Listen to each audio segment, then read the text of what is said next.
السلام علیکم ورحمۃ اللہ وبرکاتہ۔ ناظرین، آج میں آپ حضرات کو یہ بتانے لگا ہوں کہ جس طریقے سے اللہ تعالیٰ انسانوں کی دعاؤں کو قبول فرماتے ہیں، اسی طریقے سے اللہ تعالیٰ دوسری مخلوقات کی دعاؤں کو بھی قبول فرماتے ہیں۔ حضرت سلیمان علیہ السلام کی یہ خصوصیت تھی کہ وہ انسانوں کے علاوہ دوسری مخلوقات کی بولیاں بھی سمجھا کرتے تھے۔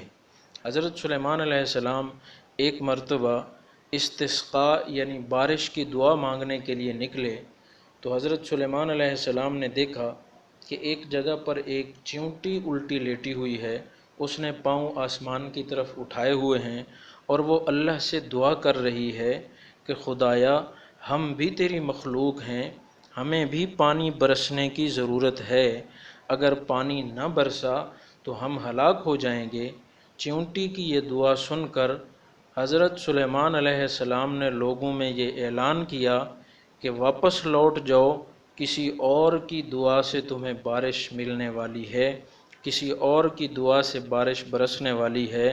حضرت سلیمان علیہ السلام لوگوں کو لے کر واپس چلے گئے اور اس چیونٹی کی دعا سے اللہ نے بارش برسائی۔